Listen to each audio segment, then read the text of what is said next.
Button. Do you hit the button? We You live. hit the button. Welcome back, everybody.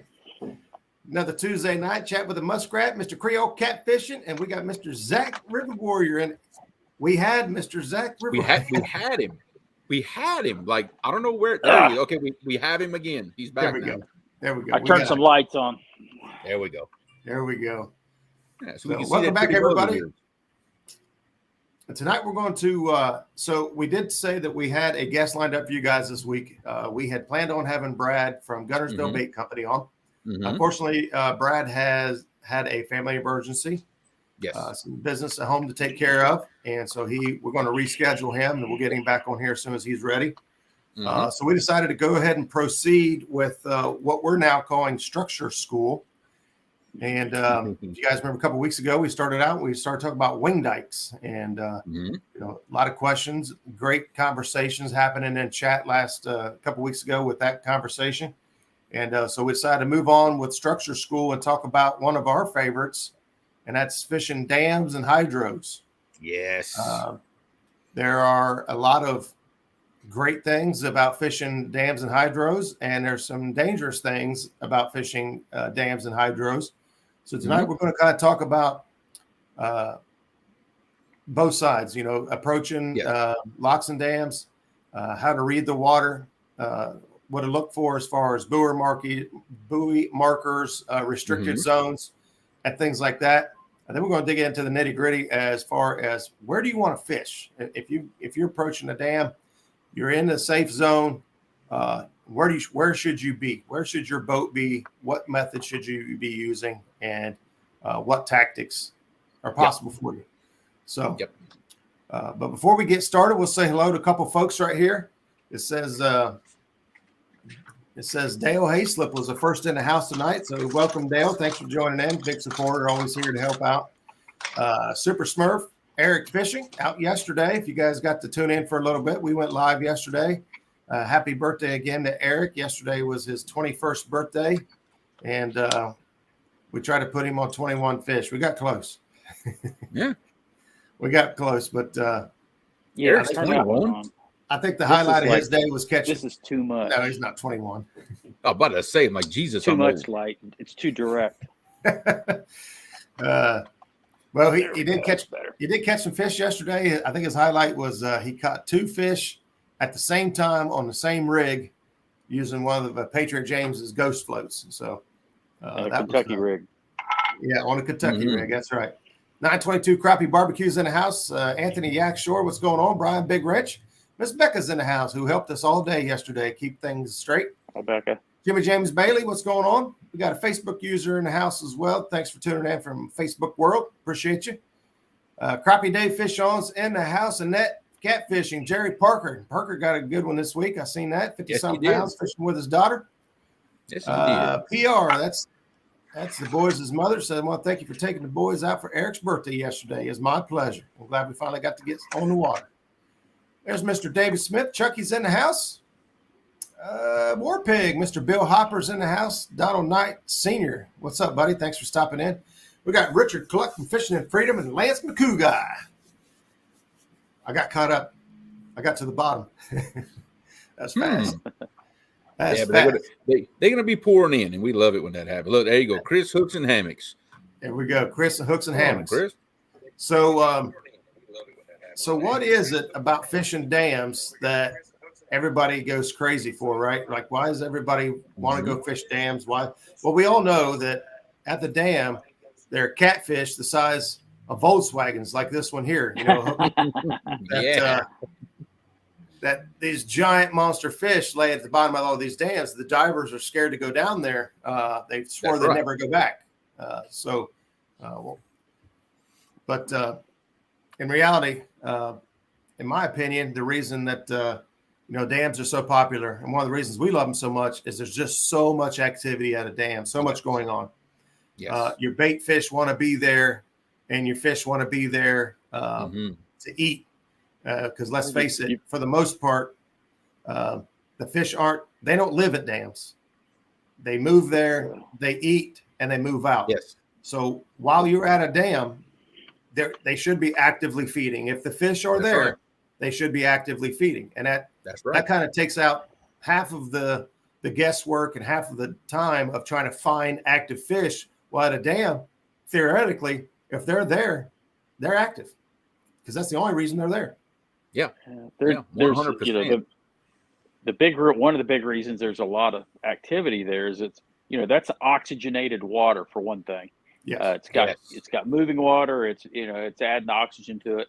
So all your bait fish that like skipjack and so forth, they love that kind of. Well, the skipjack are there to eat something else, of course, but that's one big factor. And the other big factor is there is injured fish coming through the dam. They get injured going through the dam and going through a lot of these turbines that we have at most of the dams.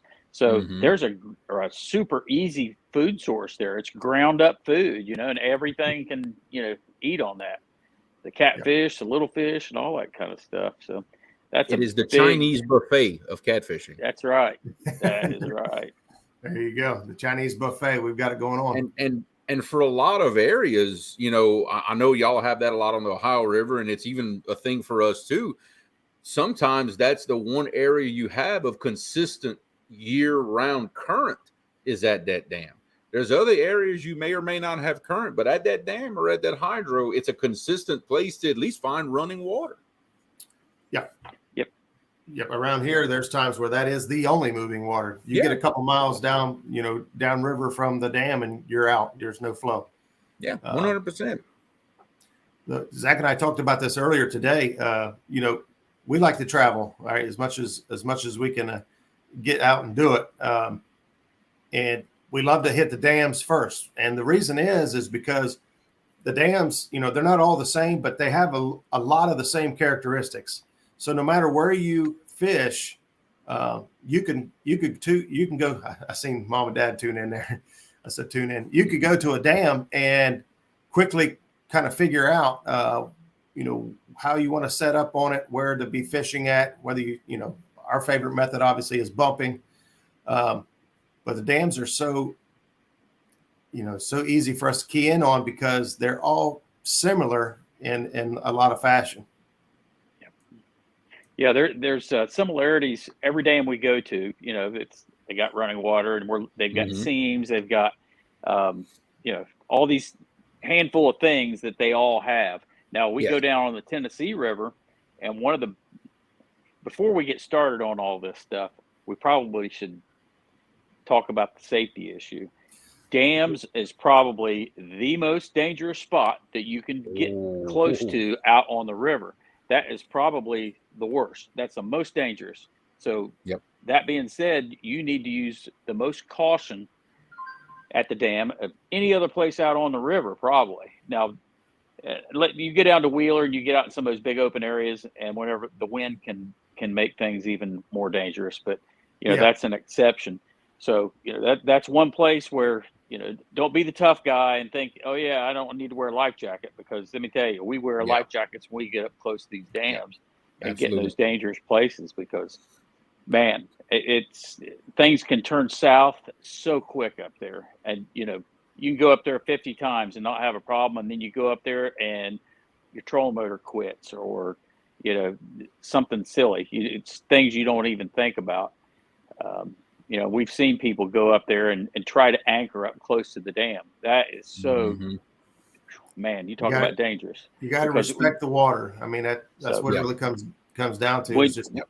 When you go onto your Navionics and some of these, they'll show you also where they'll give you red zones. They'll have a red line on there. You can go in there and look, and you can see right where you are not supposed to go. That's right. Now, a lot of the dams, they'll have markers out there. They have buoys, and I like those better because there's no ifs, ands, or buts. That's right. I know exactly where I can go. Now we started going to the Tennessee River, and believe it or not, they don't care how close. Man, you go up there wherever you want to go, and it's like they don't enforce anything. So those red marks on there don't really mean a whole lot on most of the Tennessee River areas. But you get on the High River, you can ask Roger. He got a ticket one time because there was a misunderstanding about where the line was and so forth. He got a ticket for it.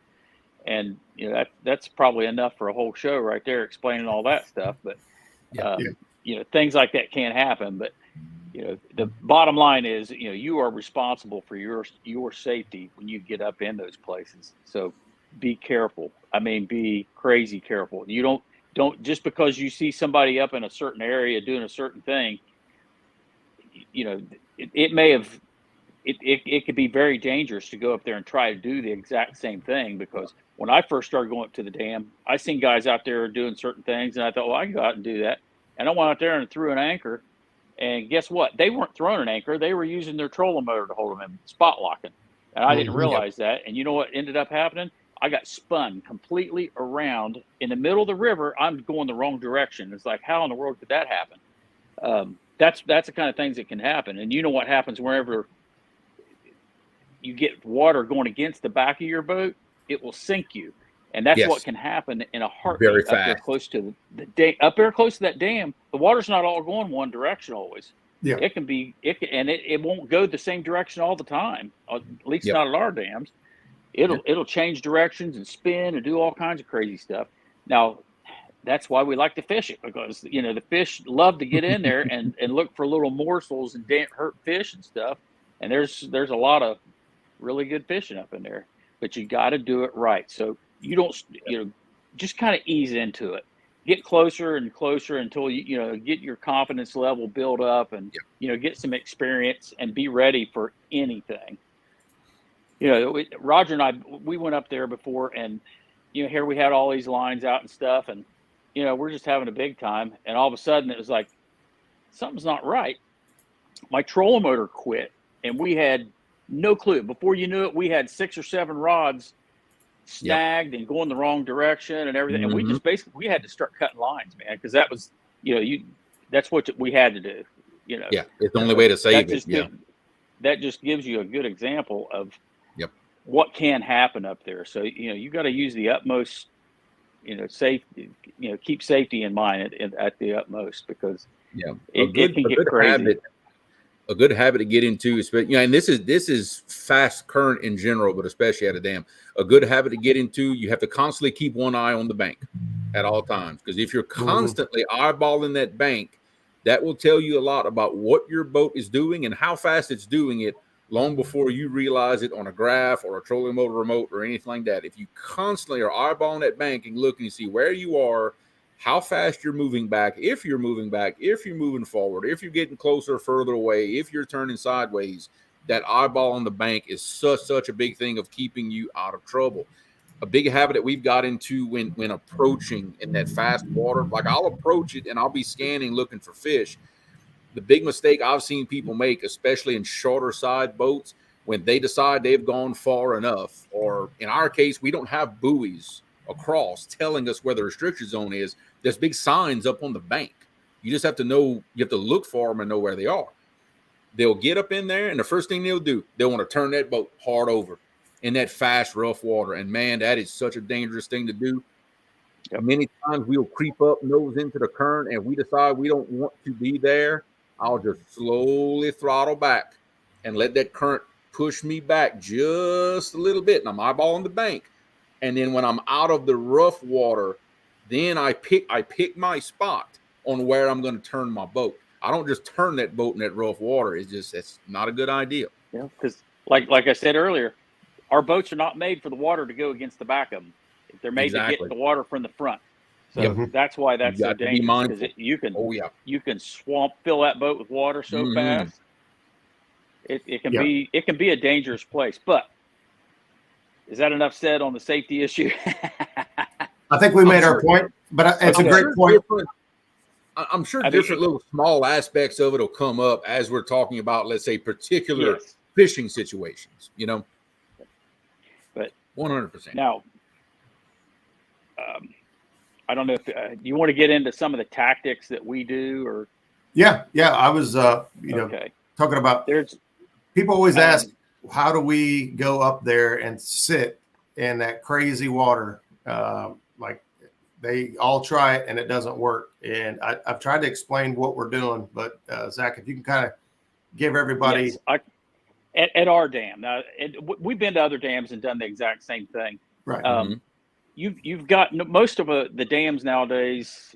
You know, they got a hydro, power generation part, and then they've got, like the water going through the lock, not the locks, but the dam part.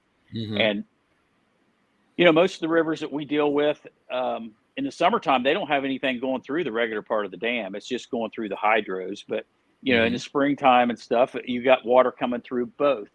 And believe it or not, guess what? It's not the same speed. That water going through the dam over there, it will be a different speed than what's coming out of the hydros. At least, when you get back away from it. So you've got basically two rivers out there, two rivers coming together at the dam. And where those two things of current come together, 9 times out of 10, it's going to be a V shape of some sort. But where they come together, you can look up there and you can see slick spots. It just looks like flat water, slick. And those are actually little whirlpool things almost. It's about what it amounts to. That, believe it or not, that's where there's a lot of fish right there. And I've done it on the Mississippi, Tennessee, Ohio River, and other places. That's where we gravitate to that current seam. Once again, you hear we talk about current seams all the time, but that current seam right there, man, that's the place. Now, getting set up, sometimes no matter what you do, you ain't gonna be able to get set up on it. There are times, and it don't take much of a change.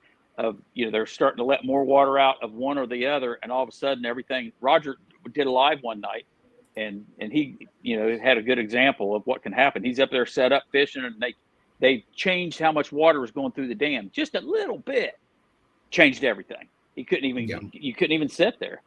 Now that's where these big trolling motors that we like to use now, these 36 volt, 112 pound, thrust and all that stuff. That's where those things start making money for you right there. Yeah.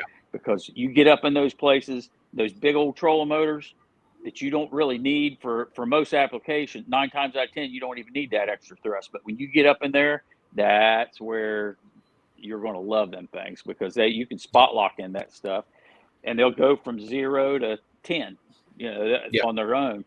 That's how much they change sometimes. It'll go from nothing to 10. And, it costs a lot of money for that equipment, but, that allows us to go up there and do a lot of things that you can't do, easily. That's one thing. I mean, you can't go up there and anchor in those places up close to the dam, not safely. Not safely. No. You just 100%. Can't do it. Yeah. Now, and as far as your trolling motor goes, it's best to kind of, I've had to get in that habit. It's best to understand exactly what your trolling motor sounds like when it's wide open. Yeah. You better recognize that sound, because especially with us bumping, okay, our back is turned. I can't see anything up in the front of that boat. I don't know what's going on. But or if we're trying to spot lock and trying to anchor fish, and I'm trying to get things set up, like Zach said, it'll go from 2 to 10, 2 to 10, 2 to 10. Then all of a sudden, hearing that trolling motor, okay, why has it been wide open for the past 30 seconds? Then I eyeball the bank. Guess what? We're slipping back. It's not holding us anymore. Like, and eventually it will kick off too. Because it will. It'll only do that for so long. We've had that happen, of course, and all that stuff. Now, that's more of a anchor situation when we're doing that. We're looking for that V. We're looking for the slick spots. We're looking for that current seam. It's like we do, especially in high water and fast water on down river. We do the exact same thing. That we're fishing basically that current seam, because it's a little bit slower. That's where the bait's probably going to be, and the chunks of stuff that got damaged coming through the dam and all that stuff. There's a lot of life right there. And a lot of times now, some of these dams we go to, they allow you to go on the Tennessee River in particular. I mean, you can go right up to the hydros. I mean, there's boats that go inside the hydro exhausts and fish right there. And man, it is just loaded with bait up there. And of course, if you got a lot of bait, you're going to have a lot of big fish up there too. I think Stacy Gaston, he talked about it when he was on here the other night. That's one of his favorite places to go. Is right up to those hydros. Really close. So we've seen him there when we were down at Wilson, and you can catch fish up there. there's giant fish up in that stuff, and sometimes you get them. Yeah. What's up, Kevin Now, Waters? The other thing that we really prefer to do, just because it's so exciting and all that stuff, which is why we go fishing all the time anyways, for the excitement and the adrenaline, is we like to go up there and go bumping up close to the dam. Yeah. And like Roger was talking about at the beginning, a lot of times that is the only place on the river that has any current at all, is right at the dam. So we like to go all these dams and go up there to just as close to that dam as we can get to, where there's still, you get too close to the dam, those hydros, there isn't any flow a lot of times. Yep. Like at Gunnersville, for example, you can't go, if you go too far, you're just going to sit there. So yep. we know exactly where to go to. I mean, we got her down, buddy. And once you do my dam is like that too. So you look at your track that you make every time on every pass, and that's what we glance up there at our graph and go, all right, we're almost there. There it is. That's the spot, and then we start from those. But when you're doing the bumping thing, we aren't looking for those current seams so much anymore. We are actually looking for where the bottom's not straight, where you've got some ups and downs and rocks and stuff like that. And abracadabra, that's where the big old giant fish are at, seems like, most of the time. You find a spot, there's a place right below Wheeler Dam that Doc and I and Roger, we've all bumped it a bunch. There's this one little area right there. It's very, very turbulent, and we get hung up there all the time. And Doc, it was just me and Doc one day. I'll tell this one fishing story, and we'll get back to it. So we're going back through there, and man, Doc and I absolutely had probably the best 2-hour fishing spree I've ever seen in my life. We weren't catching any little ones. It was all big stuff. Like I think we caught 1 20-pounder, and everything else was bigger. So we were just about wore completely out, because it was just multiple fish. As soon as you get one fish off, we catch another big one. And so it was almost lunchtime, and we were both wore out. And I said, Doc, let's just make one more pass, and then we'll go back there and anchor up somewhere and fix lunch. And he said, okay, one more pass. And we got to that spot where we get hung up all the time. The reason we got hung up is there's a great big rock there, and right behind the great big rock is a big drop off. And where there's a drop off, there's turbulence, and it's doing all this crazy stuff with your bait. We're going back through there, and I figured out that I just keep things lifted up a little higher than normal when I got to that spot, and I done that, and I didn't get hung up. I thought, all right, I didn't get hung up, and then it was on. There was a great big giant fish right back in there.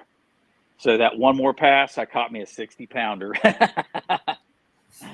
So, but that's what I was getting at, was all this crazy stuff down through there. That's where these big fish, they'll just go in there and hang out and wait for something to come, just drop right in their face. So if you can get your baits down through there, use a heavier weight on your rig and all that stuff, you can just work your bait right down in those places down, close to that dam. But like Roger said, they're usually up in real close like that for a reason. They're up in there to eat. They go up in there and eat, and then they go somewhere else and hang out and digest their food and stuff. So most of the fish you see up in there, they're pretty active usually. So a couple comments real quick here in chat. Becca asked, what kind of flow or power would you say is a start of more of a safety issue? And I'll give my 2 cents, and I'll let you guys answer. To me, that is all dependent on the person and the boat. What you're comfortable with is where the safety issue lies. If you're out of your comfort zone, regardless of your boat size, regardless of your equipment or gear, then your safety is at risk if you're not comfortable. If you're overconfident, but you've got a vessel that's not equipped to handle that type of water. So there's so many variables as far as, is there a certain number PSI or flow that starts throwing up warning signs. and there's really not. It's all dependent on the experience of the captain and the ability of the vessel. So that's a huge range of what is acceptable and safe and what is no longer acceptable and safe. I mean, we're out in a boat a lot. You know, we go out and we're on boats all the time and fishing and all that stuff. But I still have that feeling sometimes when we get up in a situation. It's like, I don't feel safe here. You know, and you know what? If I have that feeling, I don't have the confidence to be there. I have no business being there at that point. You need to get out of there. If you got that feeling, you get out of there, because there's probably a reason. You know, God gave us some good features in our brain, and whenever there's something not right, we usually know it. Yeah. So just listen to it and follow it. They say follow your gut. That's why it's in the front, right? That's right. And hey, Roger and I we do this all the time. You know, especially up there close to the dams, or we go to a new area like the Mississippi or something. It's like, man, I don't feel safe here. Yeah. And we'll do things differently from there on out, you know, to get to where we do feel safe. We worked up to that point. You know, we started with our dam, and we could only get so close. And when we did start traveling and going to these other places, we weren't immediately going right up into the crazy stuff and starting our bump there. Nope. We would start farther back, and then, you know, we got confident in what our abilities were. We got confident in what our equipment could handle. And eventually we got to the point where, hey, we can get right up in there, and this is where we're comfortable now.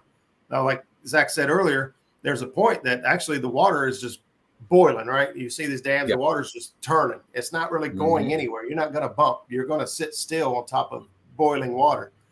But actually, if you go past it just a little bit farther, you guys have been talking about it here in chat, I'm watching, you run into dead water, and you'll see people. We've seen it too. People will tie their boats up to the dam. People will even get in the little cubbies back in the hole and push their sails back all the way back in them holes and drop baits in that completely dead, still water. Zach and I have sat on top of that stuff before and seen millions of fish. What kind of fish? It's a range. There's all kinds of activity there. We set up in that same scenario and drop baits. I've done it with bobcat as well, and we caught some catfish that way. Typically, when I see guys doing that, they're actually catching eaters, which is hard to believe, but they're at the dam and they're targeting small fish. Most of those guys, now a lot of those guys, like what Roger's talking about, and Gunnersville is Nickajack Dam. That's one place that happened. We've seen that happen a lot, where those guys are up there and they're catching all these little small fish. Now, we pay attention to what they're using for bait. A lot of those guys, they're using small baits. They're using chicken livers. They're using, you know, the smaller stuff that's going to attract the smaller fish. So, you know, I think that's a big factor. And you talk to those guys, and they get broke off a lot too. So, you know, they're hooking into some big stuff occasionally. But, you know, like we always say, you don't want to catch a big fish, be ready to catch a big fish. You know, have the gear for it. So if you don't have the gear for it, you're not going to hook up. You're not going to get them in the boat. So harder to be successful when you're not geared up for them, right? That's right. So one of the things that Zach mentioned earlier, and I kind of want to touch on real quick, is the fact that the water coming out of dams, it does not go in a straight line ever, right? Most of your dams are going to have. So this is just an image I found earlier. You know, your water coming over your dam, depending on what your dam setup is, you know, you're going to have turbulent water here, and you could come down and, you know, you may have humps or rocks and things. But if you look on the very outside edges of this illustration, you'll see these currents, the eddies. And if you watch Zach and I fish enough on live streams, you'll know that, you know, we're fishing. A lot of times we're sitting in current that's going downriver, but half the water is going upriver. Yep. It's going backwards. Or in some dam situations, like I go to Racine Dam, and it's like a toilet bowl. I mean, it comes out one side and it just makes a big turn, and it's just a big toilet bowl. The water goes round and round. So, you know, you have lots of different opportunities. You could sit backwards in these eddies. You could fish at the edge of these eddies, but the dam itself creates so much moving water that you know, you have like all these it's not one condition like you are out. You go down river 4 miles and you set up. It's one condition wherever you're setting. You get up here at the dam and you've got multiple conditions that you can throw to different. I mean, completely different thing. Oh, over here it's one of our favorite places to go. We've got current going backwards in the middle of the river. I mean, smack in the middle of the river, it's going backwards towards the dam. And one of us will cast rods over there, and then opposite side of the boat, it's ripping. I mean, you got to put on 12-ounce weights and throw it to get it to even think about staying for a little bit, and eventually it ends up behind the boat too. But it's crazy up there what all these different conditions, and sometimes out there where it's going backwards is where all the fish are coming from, and then sometimes it's all coming from over here where the current's ripping. You just never know. We aren't. I don't know that much. I don't know that much anyway. But you think what's going. You go up there and tell us where the fish is going to come from every time. I bet you can't do it. Yeah. They're always going to be positioned a little different, just depending. Yeah, that's why it's so much fun up there. We have a blast. Going to any. We love going down the Tennessee River, and of course, our favorite place is Nickajack Dam. That's where we've caught our biggest fish, caught the most, and all that stuff. And there and Wheeler Dam is another good one that's we've just had an absolute ball. Of course, now Wheeler Dam, we've always had Doc there with us to point us in the right direction and hold our hand pretty much and get us going the direction we need to be going. So. Jeremy, Nickajack is a different story because we didn't have anybody down there showing us every move to make. No, we figured it. That's one of the reasons why it was so gratifying is we kind of figured it out on our own. We didn't have anybody help us. We didn't have anybody point us down there during the week. There's nobody there hardly at all, to get in your way, or you don't have to watch for other boats getting in your way or any of that kind of stuff. And that was our first trip there. That was an absolute blast, just because we had the opportunity to, it was like, all right, here we looked on our navionics like we always do. Is first thing you do, and we come up with game plans and tried things and just kept fine tuning everything until we got it down. Now when we go down there, we don't have to. It's not such a learning curve. Every time we go, we can go there and actually start fishing. So, Becca has another. Go ahead. Go ahead. I'm trying to keep up with the chat here yet. Away from dams. When do they stay away from dams? Actually, there are times like right now. It seems like we haven't been doing that well right at the dam itself. Right at the beginning of the spawn, it seems like they leave. The big ones do anyway. It's like and then it takes them a while to come back. I don't know if it's because of water temperature or what, because when you get close to a dam, that end of the river is shallower, and as you get closer to the next dam, it gradually gets deeper and deeper and deeper. So, this time of year, the water temperature's coming up, and the fish, they're just like us. They don't have air conditioning, but they want to go to where the cooler, environment's at. So they're going to go to the deeper water a lot of times. So this at is least during the heat of the day. Great comment here from James Coolcats. Great point he puts out here is that just because the dam is running 45,000 doesn't mean the patterns are going to be the same. They can have different generators set up, or they can have, they might have different gates open at the dam. So that's right. One of the tools, we were going to talk about this as well, is one of the tools to use when thinking about fishing dams is knowing where to go to get your information for your flow, and where to get your information for your, river elevation. For most of the time, it's your National Weather Service, which I have here. I've got ours pulled up because it's always a one click away.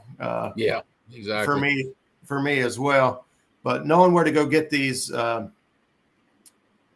graphs at and where to get the flow rate will help give you a start on what to expect. I know Zach and I look at the flow probably every day, even though we're not fishing. We look at the flow every day to see what the river's doing, and we're constantly keeping up with what's going on. We know if we see like 42,000 feet per second, we know that we can do certain types of fishing. There's certain things that we can and can't do.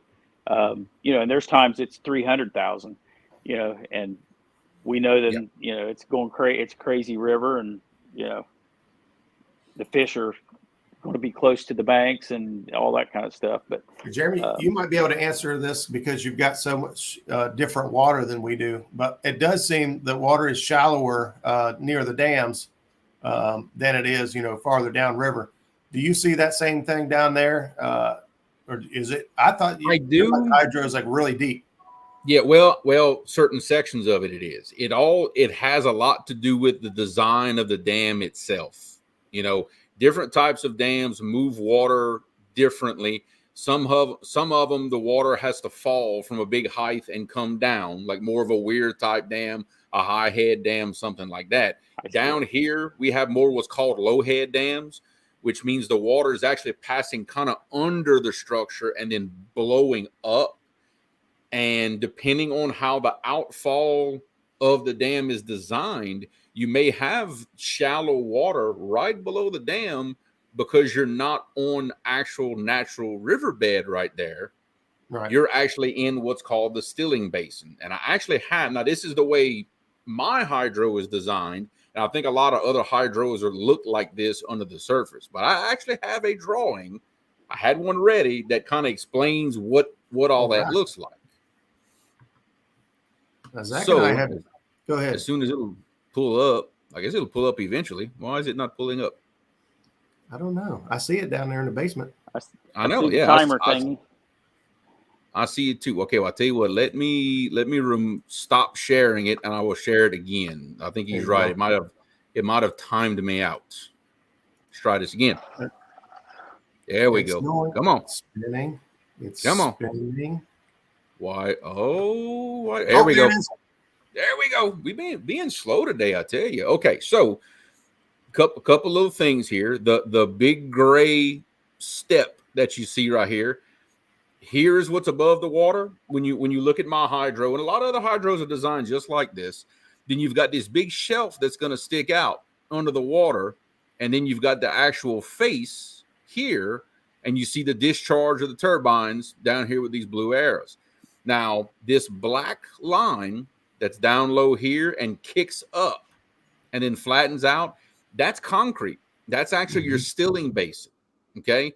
And most of them are designed this way with this deep trough ahead of the turbines, and they're going to have something out in front of the turbines to break that current, slow that water down, and disrupt the flow. You could have one of two things, or in my case, I have both.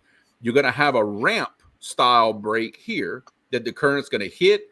That's why you see the boiling on the surface ahead of the dam, and you're going to have a back current that's going to go back towards the dam. That means you have that feature at the bottom of that dam. You have this ramp section that breaks the current. Then after that, or maybe you just have that, but you're going to have these pillars, concrete pillars, blocks that stick up above the floor. Okay. And I know they got a fancy name for them. I can't think of what they are right now, but that is designed to break the current that's coming through and slow it down. Now, what you're looking at here, all these red dots that you see all over this drawing, these are likely locations where you're going to mark catfish, especially like in my situation, that's where I mark catfish. And you notice down there in this hole below that turbine, you see that big old red blob? That's the Volkswagen. That's the Volkswagen. And if anybody remembers when me and Gabe fought that massive fish for 2 hours on that live stream, guess where I was at? That's where that bait was, right there. So they do exist. Now, Zach and I have seen exactly, it's almost similar. We're sitting in front of, I think we were Chickamauga, it might have been Nickajack. Might have been Gunnersville, but they were big pillars sticking up, Yes. Just great big walls, concrete walls sticking up right in front of the dams. Now, we weren't in front of the hydro, but we was in front of the dams. And they had, I'm guessing they'd be like some kind of breaker wall or something like that. But yeah, we've seen the exact same thing up close. That's right. Now, every dam is going to have something in common. It may be different distance, it may be different width, maybe different depth, but they're all going to have one thing in common. At some point below that dam, the concrete for the stilling basin or revetment is going to stop. it's going to stop and it's going to turn into a natural bottom. And what you are going to see at that point is exactly what I have drawn in brown. You're going to see it dive off into deeper water because now that current has eaten that away. Well, when you get a hole, guess what you have behind it? You're going to have a little hump, just like I show here. Then you're going to have another little hole. Then you're going to have a little hump. Well, guess where all these red dots are? And guess where these fish love to stage is behind these humps. Because as you can see by the blue arrow, the current is not horizontal anymore. Because it breaks, the current separates. You got some current going down, some current going straight. And guess what? That is just a conveyor belt for all those injured, dead bait fish, everything else that get fed right down to these bottoms of these ledges where these fish love to sit. But whether it's a hydro, a dam, or even just a weir, okay, and we didn't talk about weirs, which it is a type of dam. They're all going to have a similar structure type once you get past them. Once you get in that nice, straight, even flow, you're going to see things very similar to this. Now, you might not see the 30, 40-foot drops and holes that we do because of the aggressive current. You may see 2, 3-foot holes, but they're still there. You're still going to see those similar things no matter the design.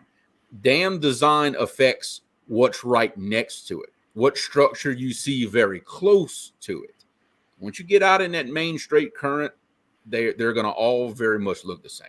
So hopefully that kind of answered a couple of questions about kind of what typically what you see, why it's there, how they're made, things like that.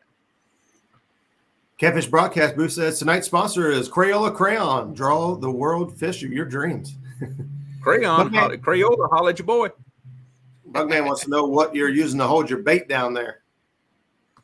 Well, what we used to use, in fact, I still have one on my desk right here. That's what I used to use right here. Okay, for those in the that build houses, electrical work. Window weight? No, this is 3/4 EMT conduit. This is 3/4 inch metal electrical conduit. This piece happens to be 10 inches long, and it is slap full of lead, full, top to bottom. In fact, there's a welding rod in the top that I'd hook my clip to. This thing is 34 ounces right here. I call these my wind chimes. Your dad said that the 32 ounces wouldn't hold the bait down at your guys' hydro. There was one particular day we went in there in the spring, high water, flood conditions, an extreme amount of flow. I had these on my Big Cat Fever heavy rods 1,000 feet below the dam, mind you. 1,000 feet below the dam. I could not get these to touch bottom. Whew. Couldn't do it. And Sean T, if he's in chat, Sean T was with us when that happened. Could not get him to touch bottom. In fact, it was this weight I'm holding right here. It was this one. I couldn't get it to touch. Welcome in JG Hill and David Hughes. Bill Hopper wants to know if it's better to use down scan or side scan when you're looking for fish below the dam. Depends on if you're looking for fish or structure. Yes. Yeah. The thing is, when you get below a dam, you've got all the air that gets in the water, and you have to like desensitize your down imaging or your 2D to even see anything, because man, there's where we go, like we was talking about how things change. You'll be looking at your side imaging and stuff, and everything's just fine. Then all of a sudden, it just like snow everywhere. It's because you're getting a bunch of that water, that's injected, it's got air in it, and it's all full of bubbles and stuff, and all of a sudden it changes. So if you really want to see, you're probably going to have to desensitize your down imaging or side imaging, either whatever one you're using. I keep all three up on one of my screens, and we use all three at the same time all the time. And then we've got one unit that's just got our mapping on it. That way you're not having to flip back and forth and stuff. But I mean, you really don't need when you get up close like that, using if you have to pick, go with a multiple screen, or multiple images on your screen. But the first thing I would get rid of would be my mapping. I think if I had to give up something, it'd be the mapping. Now, when we start doing are bumping. When we're bumping, man, I'm using my mapping more than anything, I can tell you right now. Because, we've already made that, usually we'll bump the same pass like so many times, what the structure is down there. So it's not that important. But, bumping up in that, Roger knows how it is, especially right there at Nickajack. We'll bump the same line a whole bunch of times. When we stop getting activity there, we're going to move. Hey, next time let's get over this way or that way, and we're watching our past, our history, of our passes that we made previous and stuff. And then at some point in the day, you have to get rid of that because it just gets so clobbered up you can't even see anything. You got to basically start over. But all you see is red lines everywhere. Yeah, we have to delete our tracks after a while so we can see what the heck we're doing. Hey, there's Chris El Gato Azul TV. What's up, brother? I'm looking at my screen here because I'm getting pictures from the river, Tennessee River. Bobcat said he got tired of bumping, so he tied some rigs up and he started drifting. And Bobcat, if you were paying attention in chat, Bobcat a minute ago said, "I'll be right back. Fish on." Well, there you go. That's the fish. Good job, Bobcat. I love that. That is the only acceptable excuse for leaving our chat is if you got a fish on. I just figured I'll throw that out there. If you got to leave the only reason I will accept. Took the time to write fish on. Yes. If you got time to write fish on, well, yeah, you can't do it with a bumping rod in your hand. That's for sure. Yeah. I'll bet he can. I'll bet he can bump and type at the same time. Probably. I think he bumps in his sleep, to be honest with you. What's up, Fishing in Favor? Stan Three's in the house, and John Parker's in the house. Another little picture. I drew us another little picture kind of based on the question that I saw in chat a second ago about, trying to set up in the fast current and how we set up and kind of maybe get a little visual on what Zach was talking about how we set up, why we're there, and kind of the different dynamics of it. I drew this one very quick, so y'all kind of have to bear with me on this one. I'm not an expert here. We've already gone over this. So if it'll cooperate with me and pull my screen up, why today of all days does it have to act this way? I don't know. What is going on? Yes, share the screen. Thank you. Okay, there we go. Now it finally acts right. Okay, a lot going on in this picture. Very simple. The bigger the arrow, the stronger the current. Okay, so naturally, and I drew kind of what my hydro looks like, but typical dams, this is pretty much what you're going to see. And obviously, the brown line here is more of your main channel ledge, not really your bank. So keep that in mind too. Usually right about the point where your revetment or your stilling basin stops, not only because this is that same line right here. In fact, I can actually draw that line right about there. That's where your stilling basin about is going to stop. Not only does your channel get deeper at that point because it's now earth, it's going to get wider. It's going to eat out the banks because normally the stone revetment stops at this point also. Does for me, and I know it does for a lot of other dams too. So what you kind of get at that point is your water is slowing down a lot when it falls off on this ledge. And then you get this, what I call this peeling effect. Your ledge is getting wider, it's getting deeper. So you've got this slower water that starts peeling off towards either side. And that's kind of represented by these arrows here. But you've got this straight main current that's still wanting to rip through there. These two dashed lines that you see that I put in here, that is typically where you're going to see a nice current seam between your fast water and your slower water that's starting to peel off and make this nice big back current like Zach was talking about earlier. I could have drawn that a little bit better, but this is where all this is happening, is all right here, where it gets deeper and wider all at the same time. Now, an important thing to remember, I know these guys fight it. I know I fight it too. This dash line where this seam is, don't think it's going to stay in the same spot. It's going to constantly swing back and forth. And I'm talking, I know in my area, it can swing 20 feet side to side very easily. I'm constantly because I can't hold my boat in this fast current. It's not happening. There's no trolling motor on the market that's going to hold you in this fast stuff. But the problem is when you get in the slower stuff on this side, the problem is that current is not straight anymore. It's going to turn your boat. It's going to want to turn you in a circle. You have to be in that happy median where you've got fast water like on half of your boat.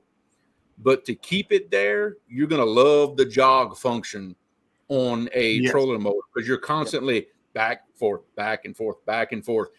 I don't even bother adjusting my rods because the current is fast enough. If that boat moves over 10 foot, them rods are going to swing right behind it. It's going to be behind the boat no matter what you do anyway. In this situation, a lot of times, especially there's a time in the spring, it seems like where, I'll get over there to the side, but my boat's wanting to spin, and there is you ain't going to stop it. Yeah. And at those times, especially in the spring, I'll suspend. I'll just put out 6 or 8 rods and suspend. Heavy weights. Absolutely. And heavy, put 10-ounce weights and go straight down. And I'm telling you, man, you think, well, I can't fish it. Well, you can't cast, but you can suspend. And I'm telling you, I caught a ton of fish like that. Yes, and 100%, because it does not matter how many circles your boat turns if your baits ain't sitting on the bottom. That's right. Doesn't matter. If you got 8, that's why we use these heavy weights doing that. Now we're only talking usually, in the spring when it's deep up there, 30 some feet or something. So it's not, you get deeper, you're talking 80 feet and stuff. You're just going to have to cut down on the number of rods because they're going to get wound up down there. Maybe 4 at the most when it's crazy, but that's an option, and that you better believe it. And what's cool when you're doing that, Roger and I can think of one instance especially. Roger and I were up there, and we just got bait suspended, and I'm watching the screen, and I said, Roger, get ready. I said, there's one coming up to check your bait out, and we saw it. I mean, it was just like, it was just, he took it, and it was a big one too. That is amazing to actually see that on 2D sonar. That's amazing. We had the exact same thing happen to us this past Sunday when Dad and I were out. The second spot we fished, now it wasn't below a dam, but it was main current blowing by and an oxbow coming in with no current. And we were right there in the scene where the water just wants to turn crazy. Like, hey, there's fish down there. Let's set up on them, suspend, drop baits. And you could actually watch on 2D the mark come up. Then all of a sudden, boom, tips in the water. That is an amazing thing to see. That happens like 100 times, and they don't take the bait. When you're suspend drifting, it happens a lot. You see them come up and sniff it. That's our poor man live scope there. That's his. It makes us happy. True though. Oh, that is so frustrating when you see that big mark. You see that big mark come up. You're like, oh, and then the big mark goes back down. You're like, come on. You're what? And he stays with the boat, and you watch him. He goes down, and he's still going. Keeps coming back up. And he'll come back up and check out one of the other ones, and it just keeps doing that. It's frustrating at times. I remember telling him on a live stream, they're like, well, we don't know how to set. I said, spot lock and drop the bait on his head. I'm like, and that's when Richard called his PB. It happened. Hit him in the head with it. Heck yeah. Going back to safety here, one of the things I'll say is if there's so many awesome people in the community that if you are wanting to get into fishing dams, I would recommend finding somebody who is comfortable at dams. Try going out a couple of times with somebody that is comfortable and kind of could teach you or show you the ropes. We'll do the very best we can here on the channel to try to, give you visuals, but real experience is always going to be better. And, if you're local to our area and you want to go out, holler at us. We'd be more than happy to take somebody out and kind of show them how to safely, fish these areas and these waters. But if you're not in our area, reach out to somebody or holler at somebody. So I'm sure that anyone else would rather take the time and teach you and keep you safe than let you go out and fail. Yeah, things can. I'm telling you, it is dangerous getting up close to a dam. It is, that's something. Like a brain surgeon, they don't start off doing brain surgery right off the bat. They start off easy, doing other things first, and work their way up to that. I'm not comparing this to brain surgery. I'm just using this as an analogy. But work your way slowly up closer and closer, and get comfortable for all these conditions that you're going to see. And that way you could like, man, next time I need to have a different piece of equipment, or I need this, I need that, or we talk about our trips all. That's all we talk about pretty much, is fishing anyway. But we today, what I do, because I didn't talk to Roger last night after he got home from fishing. I wanted to report, on exactly what all happened, all the particulars. And, we do the same thing, man. We load the boat up when we're on trips, especially, and, all the way back to the room and at dinner that night and stuff. It's like, what could we have done different, and things like that. So, you need to do the same thing on your trips out on the river. And it helps to have somebody to, bang ideas back and forth. So Stan 3 asks, is it more or less sonar for air bladders and structure scan for hard surfaces? And I got to admit that I don't know the answer as far as 2D traditional sonar, if it's actual air bladders returns is what we're getting or not. I don't know that to be true. I don't know it to be false either. I'm saying I don't know. I could tell you that, when it comes to marking fish, usually traditional 2D sonar is going to be our more trusted source for marking fish, because on the traditional 2D sonar, we can see the hardness of the fish, right? So we could normally easily tell whether we can tell we're getting whenever it's, I've heard a lot of people say a lot of different things, but when we see something with like carp, they show up completely different than catfish. They do. Whether now, is it because the air bladder is different or their head structure? I don't know, but I can tell you the catfish. If you want to know how big the catfish is, how thick. It's how thick that return is on 2D.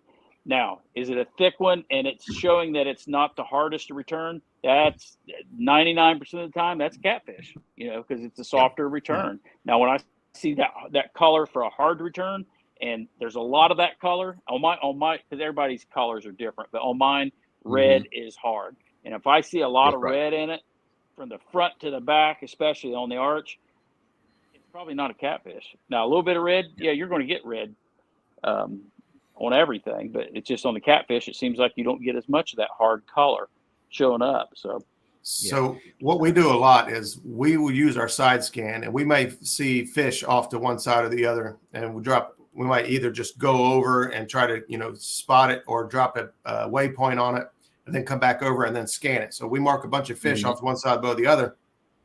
We might circle back around and run over them with the 2D to see those. What's that? Oh, so yesterday when we was out with Eric and them, there was a deep hole. There's 55-foot hole out in the middle of nowhere. Yeah, so we went and checked the hole. Sometimes it's always got fish in it, but sometimes it's catfish, sometimes it's other species of fish. Yesterday it was completely full. Full of big, thick, hard fish.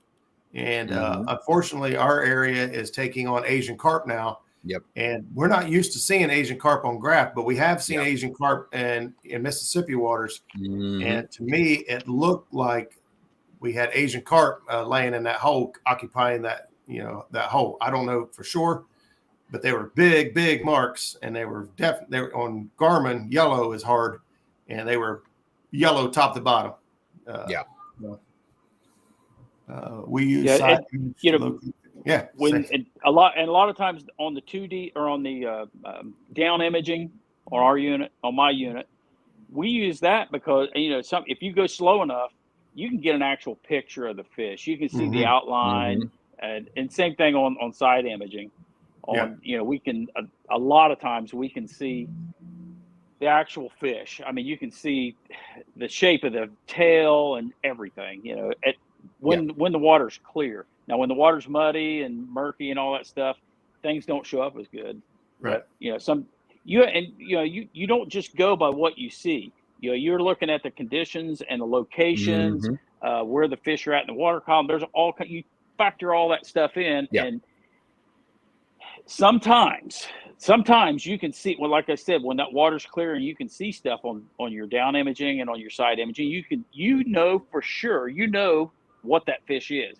But those times are few and far between. It's always a guess. Most of the time, it's a guess. Now, it's an educated guess a lot of times, but still, the location. Sometimes playing. Go ahead. I'm sorry about that. I was just going to say a lot of times it's the location.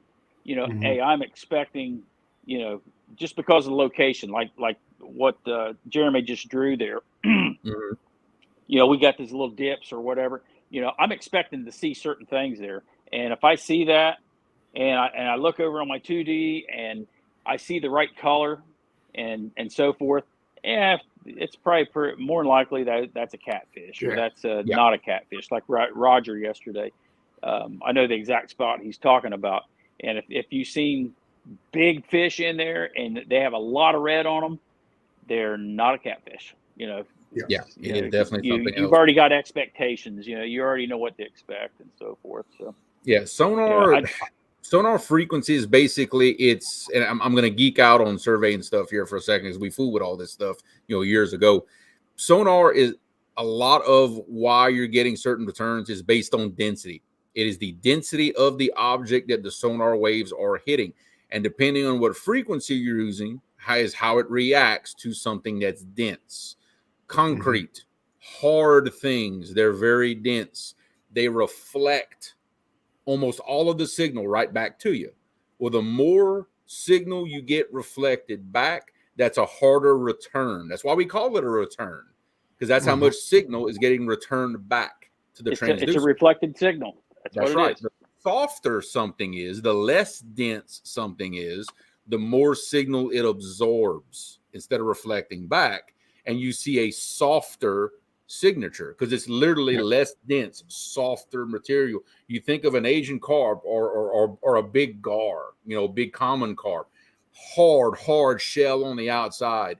There is nothing penetrating that. It's going to shoot it right back to you. Hard return.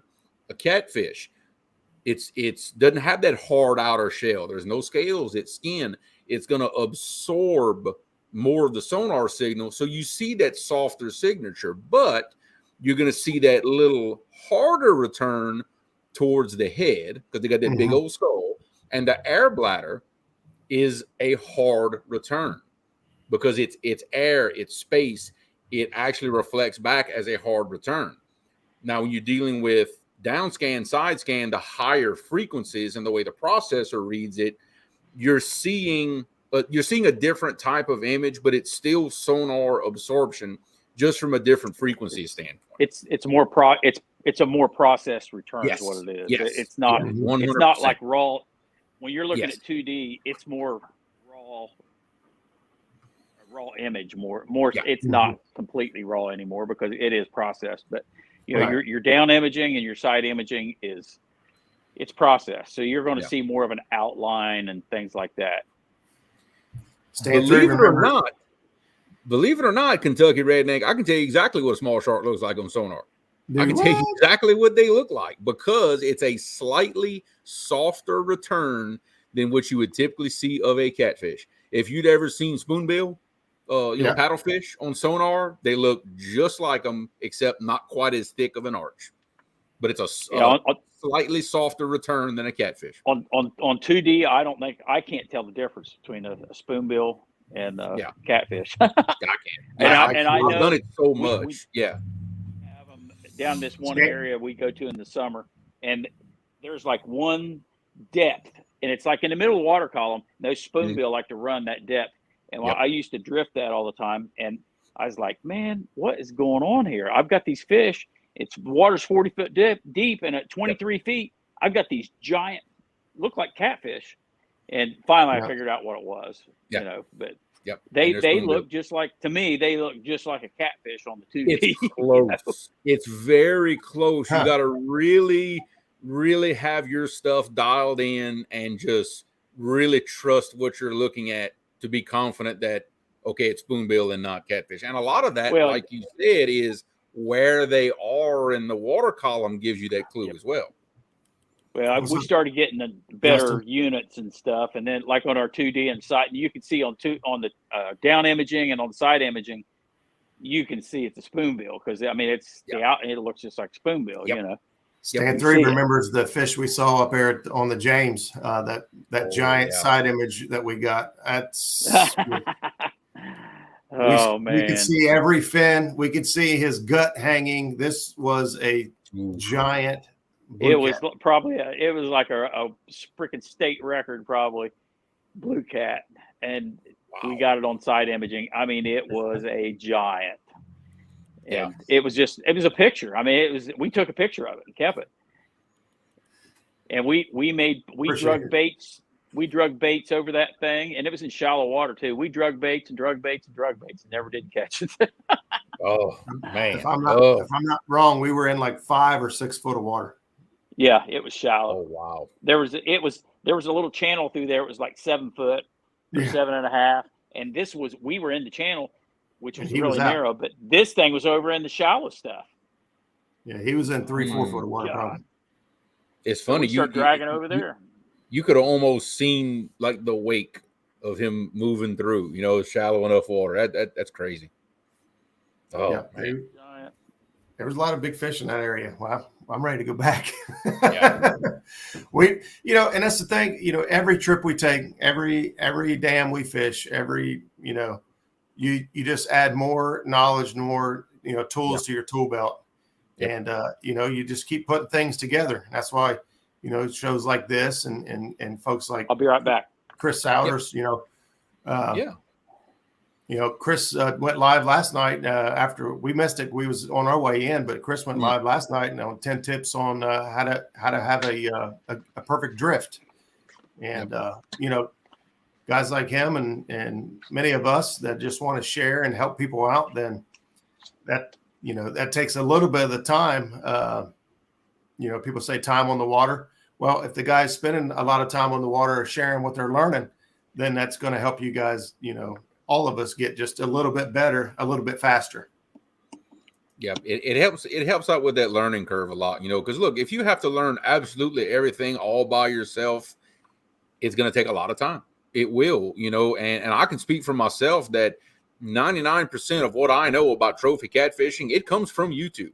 It comes because I did not know it existed before YouTube. I didn't know it was a such thing. So everything I know was learned and adapted from something I picked up from somebody else on YouTube. Now I had to make it work for me, make adjustments and things like that based on my conditions, but the basic knowledge is still there.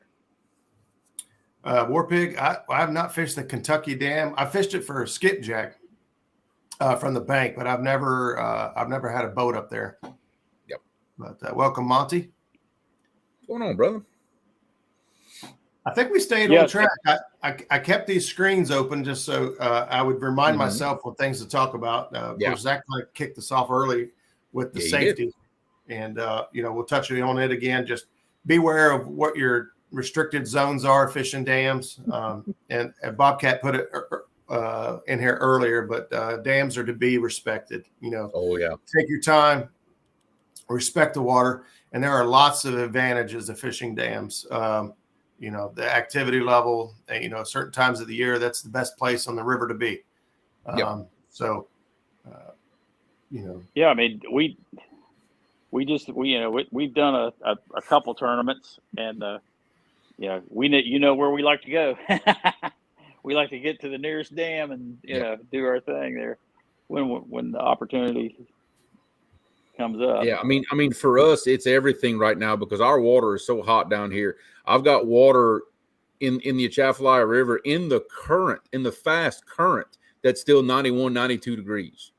Okay, it is insane. Oh, it's insane. But when I go to the hydro, which is pulling water off of the Mississippi, it's mid 80s and it's even more oxygenated because of being stirred up, like you said earlier. These past couple of trips, that has literally made the difference between us catching fish or not. The fish are in that cooler, more oxygenated water. That's what's making me think the dams should be perfect right now. The water is coming. So we're saying the fish are deep. The fish are going deep. They're looking for cooler water. Well, where is the water from the hydro and the dam coming from? It's coming from the deep. It's coming from the bottom. That's right. So that water coming out of the dam right now should be cooler than what you're getting surface temperatures are on the top of the lake or downriver. Should be. So to me, it makes only good sense that the dams right now should be heating up. Talking about fish bite, not temperature. Because the water coming through there, it should be cooler coming off the bottom of the lake or river. Exactly. It should be. Now, I'm seeing a 6-7 degree water temperature difference, but that's because my dam is pulling water off an entirely different river and dumping into it. It's a little bit of a unique situation on my part, but like I said, you're still the only water out of a dam that wouldn't be extremely cooler is a high head dam or a weir, because the water is just hitting the wall and you're getting spillage over the top. But you're still aerating that water. Even though it may not be hardly any cooler, you're still aerating it. The fish are still going to prefer that environment to simply just water. Even though it's a slow current, it's still much more aerated.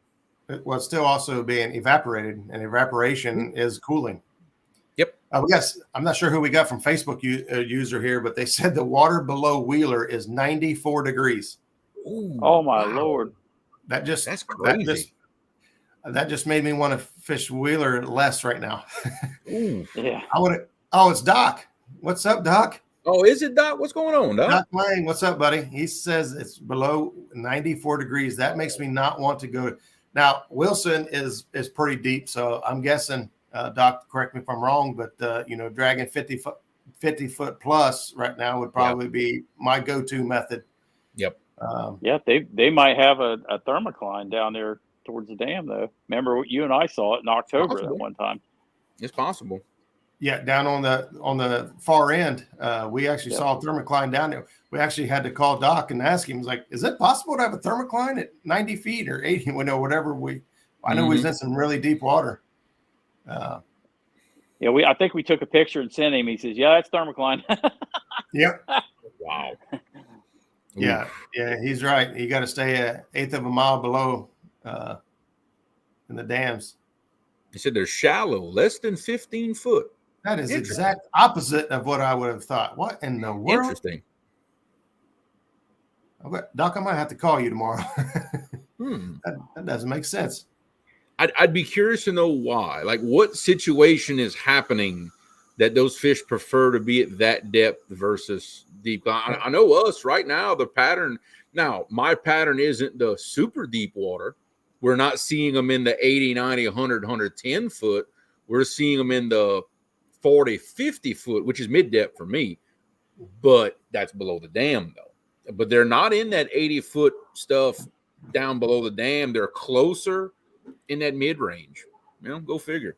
That's interesting. That's with 94 degree surface temperature, I would think they'd want to get farther away. I know that's crazy. I don't see bait really even wanting to be up in that water. I will say this. The other day, keep going back to that Sunday we fished. We went slicker fishing before we went catfishing. Dad and I caught 97 in about an hour and a half, but we caught them in that 92 degree water on a big mud line. They were in there blowing up like I've never seen them blow before. Did not mark a single predator fish anywhere near them. There was no catfish on the bottom, no big alligator gar, no nothing. And that's probably one of the first times I've ever seen that. Yeah, he's saying massive pods at that. Paula Smith is on here. Hey, Paula. Paula Smith. Paula. Better late than never. Actually, I just realized what time it was. We've been rolling. We went over an hour. But the conversation has been good. We've had a lot of comments and chat and, topics. Dams is just one of the things we're passionate about. It was easy to talk about tonight. Jeremy, you got anything else to add? No, I think we're pretty good. I mean, I've been having some good conversations with some people fishing all around, and there's a lot of big fish being caught right now. I find big fish are being caught a little earlier than I normally hear about them being caught, which I'm getting pretty excited about. So we'll just have to see. We got a big old tournament going on just north of me, and I got a couple buddies fishing in it. We're gonna see how that happens. Very curious to hear back on that one. That's a big money tournament, isn't it? Yeah, big money up there in Vicksburg. I'm very curious to see how our friend Adam Cook does in that tournament. Yeah, there we go. I like Adam. I'll root for Adam any day. Yes, he did well last year, didn't it? It's the same. He did this last year, didn't he? I think he comes fished that one every year. I can't remember the name of it, but I think it's got like big bucks or something in the name of it. I can't remember. He did it last year. Mega that's bucks. That's it. Yeah, that's Mega it. Bucks. Paula Smith says early morning bite here, and we're kind of seeing the same here. We've we're catching fish throughout the daytime. We just haven't been catching large fish. We caught a lot of fish yesterday. We just didn't get any real good size to them. Are you going to the Smoky Mountain Expo? Oh, that's for Paula. I'd like to go to that. I just don't think I'm going to make it this year. So, well, guys, I think we're I got to get to bed. I know. Yep, I know it's past Zach's bedtime. Jeremy's got to get up early in the morning, and I got to get up early as well. So, we're going to wrap things up here and call it a night. Be tuned in for whatever we come up with next week. I don't know if we can get Brad back on the show. We got something else lined up for you, but we'll put something together. That's for sure. Oh yeah. But until then, you guys stay safe, and we'll see you next week. Same cat time, same cat channel. We'll catch you on the next cast. Good night, everybody. Hey, everybody.